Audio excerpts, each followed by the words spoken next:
What's up, and welcome back to the Kind of Funny Screencast. Of course, I'm Tim Gettys, and I'm joined by It's Christmas in April, Joey Noelle. Oh my gosh, there's still confetti from Greg's birthday yesterday. Every time I blow the smoke blasts are like pushing When it. it's stuck in like the lights. Yeah. We got a little wild for Greg's birthday yesterday.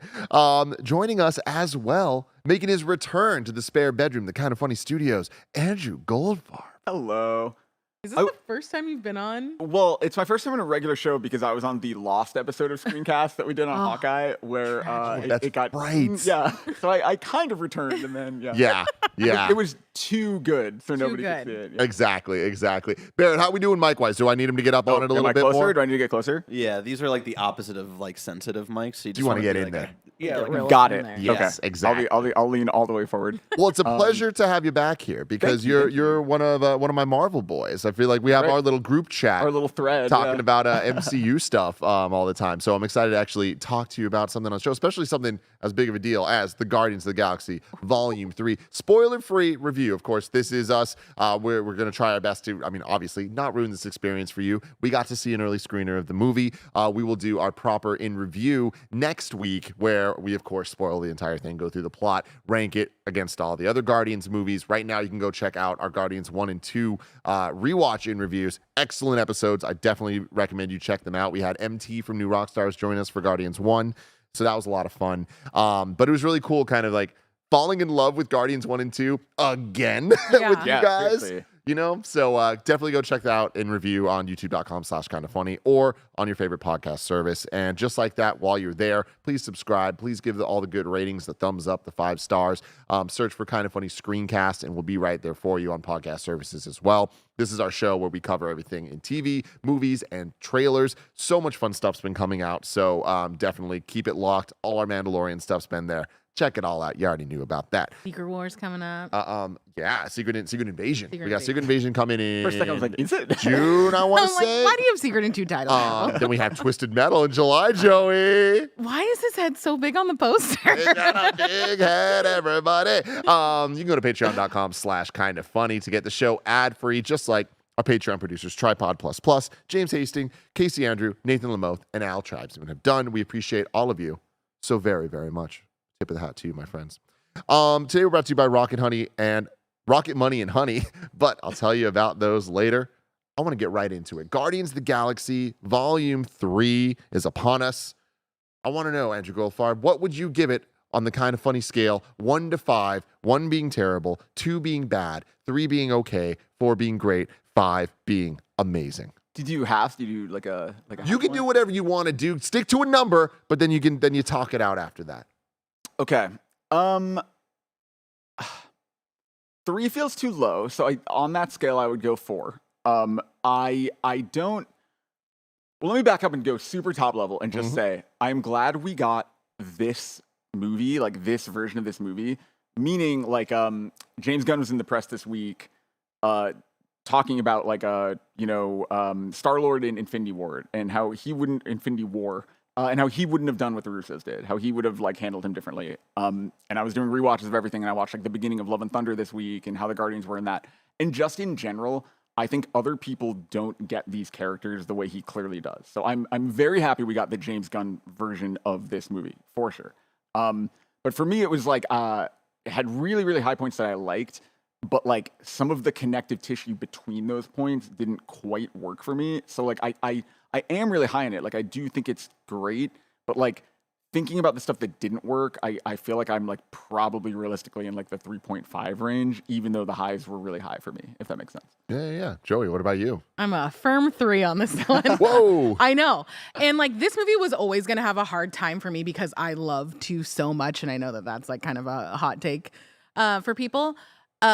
This movie, to me, didn't have the emotional resonance of 2, which I think is, for me, hard to top. And there's so much in this movie that none of it feels fully fleshed out, and it feels like 1 or 2 elements probably could have been removed and been a little bit cleaner of a movie. But I get that this is kind of his last shot to do anything with it, so of course he wants to kind of try and shove a lot of things into it.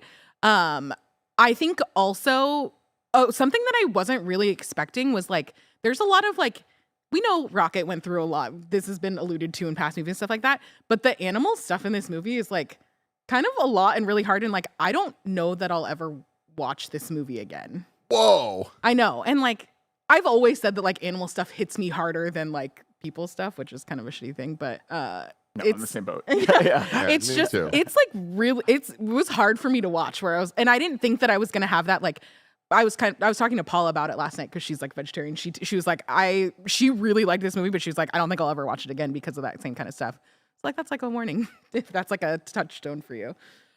Timmy, I haven't heard your thoughts on this at all. Like Andrew and I talked about it a little bit yesterday, but what about you? Definitely sounds like I'm way higher on it than you guys. Having said that, I still think right now I'm sitting at, I'd say a 4 out of 5, but I can't wait to watch it again. I feel like I'm going to enjoy it a lot more when I can like just kind of take it in, knowing what's happening and appreciating the stuff. Because I think that where this movie really, really, really works for me is where James Gunn traditionally works best, which is characters and their relationships and the dynamics between them being the entire point. Every joke, every music cue, every action set piece, all that is all in service of these characters. And I think James has done such a great job. And the actors that are bringing these characters to life are just really on another level. And there's a level of chemistry and understanding of how they should interact. And it just works for me in very, very well.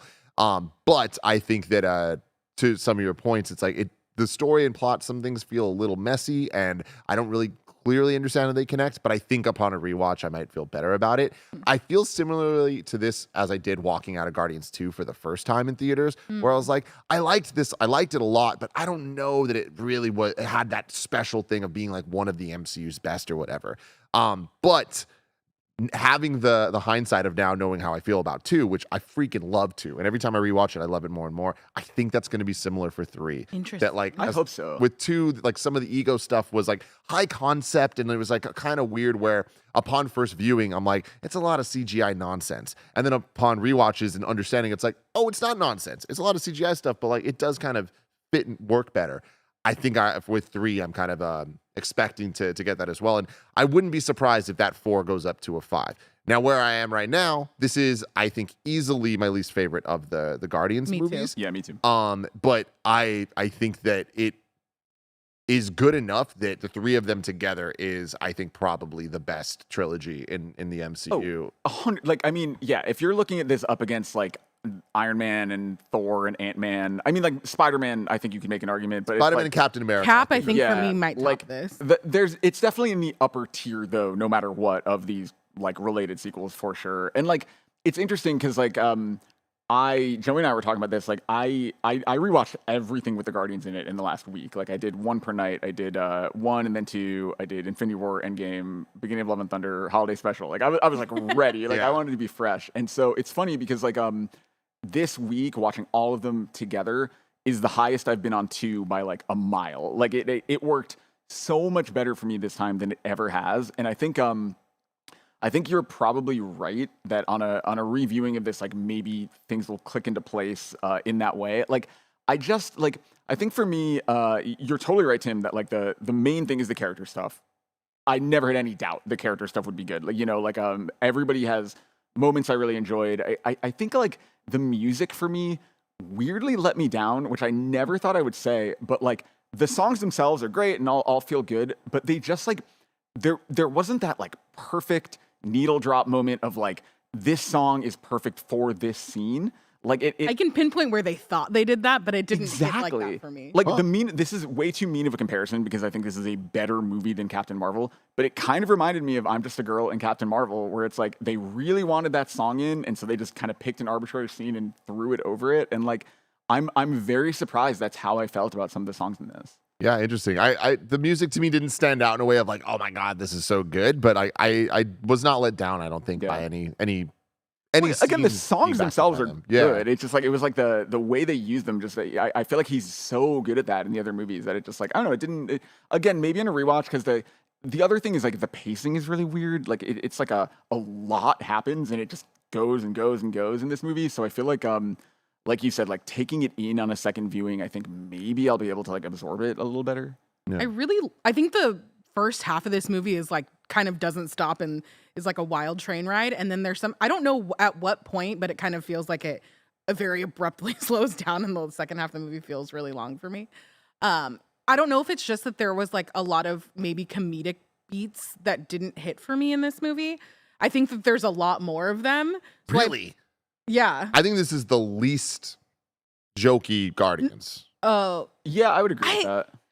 But it feels like there's a lot of like jokey moments that just I didn't think were funny, but maybe they weren't meant to be jokey, but they just felt like weird moments. I don't know. Well, I think it's funny because I'm very like precious about the Guardians and their dynamic, you know, and like I feel like whenever they try and shake things up, like it's actually really funny now watching Guardians 1 and being like, oh, I like miss Mantis, you know, because like she's so integrated in the group, right? And like obviously the Thor stuff worked really well.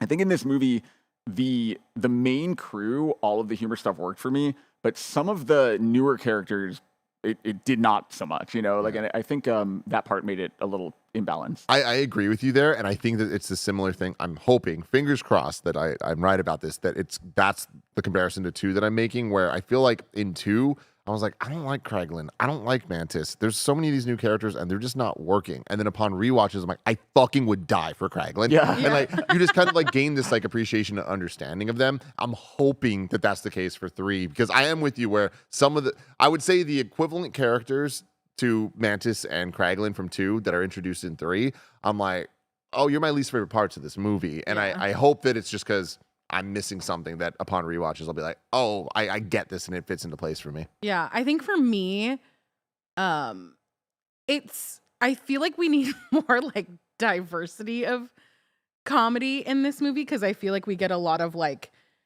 dry, kind of like almost Drax adjacent kind of humor, and we don't get like a lot of like other types of humor to balance it out, and maybe that's why it doesn't work for me, because I feel like some of the characters are like big, like even Nebula, like her jokey thing is kind of similar to Drax. Yeah, her stuff, the Nebula stuff is always harder for me. Like even into like the ripe fruit thing when she like there's just some stuff that doesn't quite work with her humor for me. But I like her character for other reasons. Like I think the stuff they're good at, or James Gunn is good at, still works for the most part for me. I think the thing he does that doesn't always work, it's like Taserface into like where there's a joke and it's funny and it's again and again and again The and goats. again. Oh, I guess it's Thor, but it's like the same goats thing. And, the goats in Thor are kind of a similar thing where it's like it depends on your tolerance for that kind of joke. But going back like to what Tim was saying, I feel like this movie had way less of that. Like I feel like this movie, like there's definitely humor in it, but like I think what I walked away and what all my high points are is the emotional stuff. Like I think that is the stuff that like, you know, it does feel like he knew obviously this was going to be his last time with these characters, and it does feel like had all of the, you know, stuff with him not gone down, maybe he would have made 5 more of these movies. And so it felt like this movie is like the everything he wanted to do eventually, let's get it in. And I think that's why like those moments and you know them when you get to them feel great. And like they feel like they've been built to this whole time. But like a lot of like the jumps we take to get to them are like feel almost rushed, which is a really weird thing. It's not like the movie's short either. 2.5 hours, the longest one by far. Yeah, crazy.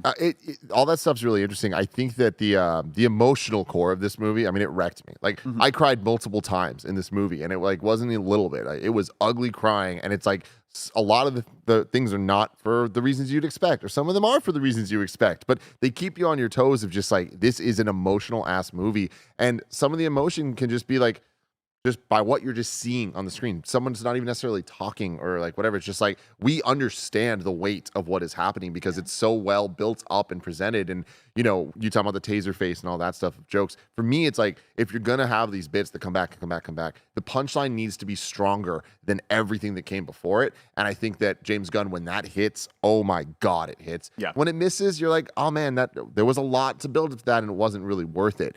But I think emotionally, the punchline's always worth it. I feel like all of the bits that they build up, and especially in this movie, it's like all the emotional beats hit. And I think that they are all earned and that they're all kind of like building off of the understanding that we have followed these characters for a decade now. And we've seen them go through so many different journeys that we know where they are as characters and we know where they need to end up. And I think this movie does a really good job in some ways feeling a little rushed here and there, but getting those pieces where they need to be. I really, really thought they did a good job there. I do totally agree with that. And again, that's why like I said 4 on that scale. Like I feel like I'm coming across as negative. Like I did still come out like really, really high on those emotional moments. I think it's just like man, it's just like I hate saying I have MCU fatigue because I'm still like obviously into it and watching everything, but it's just been so long since I've walked out of one of these like that was a perfect like 10 out of 10. Like I'm riding high. Like I feel like this once again was like had a lot of really good moments and it's definitely the best I think movie since No Way Home for MCU stuff. So it's like by far my highest of well, I guess we're in phase 5 now, right? But still like so I mean Wakanda Forever would be included there. You think this is stronger than that? Yeah, I definitely do too. Yeah. And that's my thing. Like I love these characters. And so like I am very happy we got to spend time with them. And again, James Gunn's version of them and it'll be fascinating seeing, what the future looks like if people pop back in. But I don't know, like I think you're right that a second viewing and maybe with a little bit of time, like I almost feel like I may have done it a disservice by catching up on everything and having it so fresh in my brain because it was like this is a different tone, like by far. Like even from the beginning, it is like this movie feels different than the other Guardians movies intentionally. And I think like maybe watching so much of them back to back to back going into it actually made me like feel that difference in a way that like going in totally fresh, I maybe wouldn't feel. Yeah, going into it, I mean, I feel like the tone, there's a sad tone to this movie and like there's that bittersweet thing of knowing it's the end. So I feel like even like scenes, like when they do things, you're like, oh, this is like they did it before. There's this feeling of finality to it where you're like Infinity War kind of, yeah. Like, oh, this is the beginning of the end. 100%. I want to keep talking about this movie, but real quick, I wanted to let you know you can go to patreon.com/kindafunny to get the show ad free. But for everyone else, here's a word from our sponsors. Shout out to Honey for sponsoring this episode. Honey is the easy way to save when shopping on your iPhone or computer. Thanks to Honey, manually searching for coupon codes is a thing of the past, and we all know there's nothing better than the feeling of saving money. Honey's the free shopping tool that scours the internet for promo codes and applies the best one it finds to your cart. Here's how it works. Imagine you're shopping on one of your favorite sites. When you check out, the Honey button appears, and all you have to do is click Apply Coupons. You wait a few seconds as the Honey guide dances. It searches for coupons it can find for the site, and if it finds a working coupon, you will watch the prices drop. We here at Kinda Funny have been using Honey for years, and it has literally saved us thousands on tech, costumes, food, you name it. Honestly, I just love how easy it is to set, forget, and save. Honey doesn't just work on desktops, it also works on your iPhone. You just activate it on Safari on your phone, save on the go. And if you don't already have Honey, you could be straight up missing out. By getting it, you'll be doing yourself a solid and supporting this show. You can get PayPal Honey for free at joinhoney.com/kindafunny. That's joinhoney.com/kindafunny. Shout out to Rocket Money for sponsoring this episode. We all love gobbling up content, and we have an understanding of what subscriptions we use. Or do we? Do you know how much your subscriptions really cost? Most Americans think they spend around $80 a month on subscriptions when the actual total is closer to $200. That's right. You out there. You could be wasting hundreds of dollars each month on subscriptions you don't even know about. Rocket Money is a personal finance app that finds and cancels your unwanted subscriptions. It monitors your spending and it helps you lower your bills, all in one place. Rocket Money has saved some of us here at Kinda Funny a ton of money, and it can help you too. Stop throwing away your money. Cancel unwanted subscriptions and manage your expenses the easy way by going to rocketmoney.com/kindafunny. That's rocketmoney.com/kindafunny. ROCKETMONEY.com/kindafunny. The emotional stuff in this movie is so interesting to me because I feel like I cried significantly less in this movie than I was expecting, which I was like not prepared for. I thought I was going to be like a mess the entire time. And I really only cried at 2 moments. One is like, once you see it, you're going to know it. But then there's just like these like smaller character moments where it does feel like just like the wrapping of a bow. And I didn't expect, though, even though you prep, this is the last one, but there's just these little things that I feel like that James Gunn, it's like, that he nails these characters by the way that like even he handles like closing them out and stuff like that. And you're like, damn. Yeah. That was a gut punch. And I was surprised because the things that I thought were going to hit me hard didn't. And then the things that I didn't expect were the ones that really got me.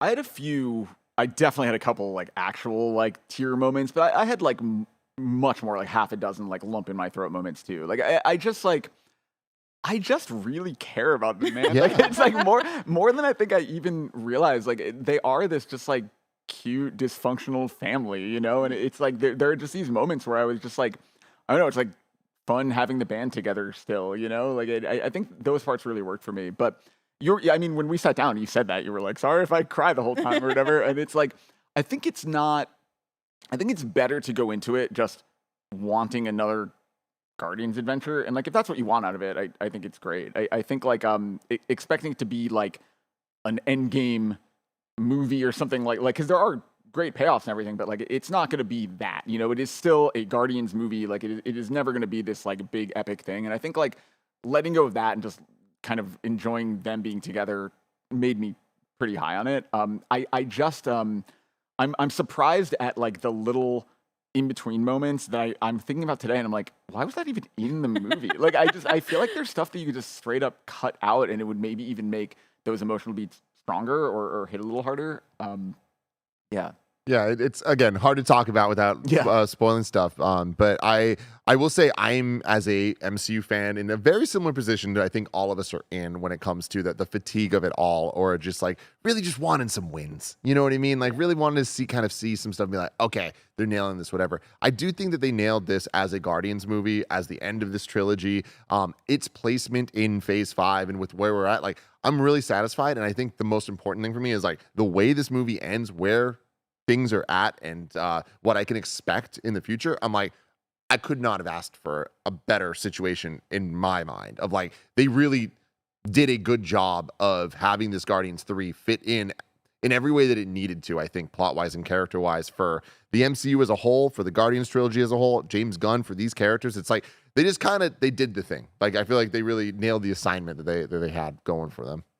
This one also feels like weirdly like the most James Gunn movie, because there's also like weirdly a lot of like body weird a lot of body stuff. A lot of body stuff, yeah. And yeah, to your point about the animal stuff, like it's a hard watch, man. Yeah. Like, it is. There's a lot of animal stuff that is like it's pretty fucked up, and like, but I think that they in my opinion, they don't go too far. No. Like it's just kind of like it's something people should know, that like it is going to trigger you if this stuff gets you. Yeah. That stuff hits me really hard, and it definitely was like, it's not like it doesn't like cross the line where it's like horrible or anything, but it's like it definitely left me like uncomfortable. Like, and I agree with you. Like I do really want to see this again, but I agree with you that like that stuff I think will be pretty hard, and I could even see myself like skipping ahead a little section. Yeah.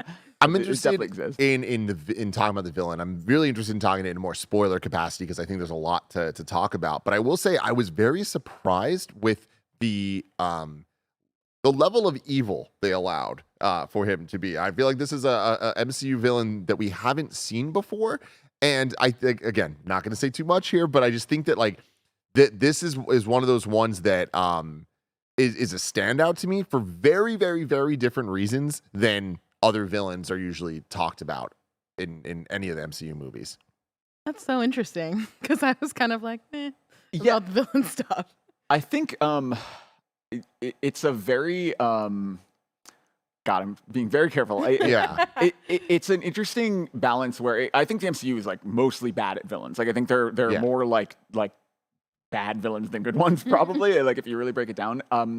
I think this one is exactly what he needs to be for this. I just actually wanted him to feel a little more like menacing than I actually did. I think like I almost wish this could have been like seeded throughout the trilogy or something. Yeah. That there was more buildup, because it kind of was, but I feel like it should have been more. Yeah, because like to have this be like the villain and the way he's talked about versus what we actually see, it just felt like they did a lot of telling us like, oh, be really scared of him, more than like what we actually see in this movie, and that never works for me as well, I think. So it's interesting. Like, to be clear, I'm not saying that like he's high on my list. Oh, got it. Yeah. I just think I appreciate how different it was. Yeah. And I feel like it didn't always work, but I think that in the Tell Not Show stuff, I think the stuff that they showed is like it really adds to what makes him special. Again, let's wait for in review. Yeah. Into it. We got But big I just opinions. I think that there was an interesting conversation around this villain that we've never had about a different villain. And, No, I agree and with that. at that level, I appreciate it because it's like it could have just been the most generic thing ever. Yeah. And I think that there's actually a lot more nuance to this than first blush would lead you to believe. But the one thing I want to shout out before I forget is I love James Gunn's creativity when it comes to tech and things working. Like we talked about in Guardians 2, like the little balls around the ship that shoot all the lasers because it's like a mining ship, and like this stuff's just fucking cool. This movie's fucking cool, man. Nebula has this dope, and we see this in the trailers and stuff, but like this dope like space jetpack thing, Like a Valkyrie and it's thing. fucking anime as hell. Yeah. And I've this movie had surprising anime influence, I will say. There was multiple things about it that I was like, oh shit. Like they're going for it and they're trying to do something dope and cool and like visually styled like we haven't seen in the MCU. And I hope that we start leaning more and more into that. Because there's multiple things, and I'm not gonna say other ones, but like as dope as Nebula's jetpack is, there's other anime shit in this that I'm like excited by. It definitely has that like tech upgrade feeling of almost like hitting the next skill tree in a video game kind of thing. It's like everybody gets their like upgrades in this that are really cool and well done. Also, like just some of the locations are really, really smart and cool. Like there's some we see in the trailer. I won't get into super specifics, but I just love the way he thinks about the physical spaces they're in a lot of these. Like there's lots of really interesting ways that they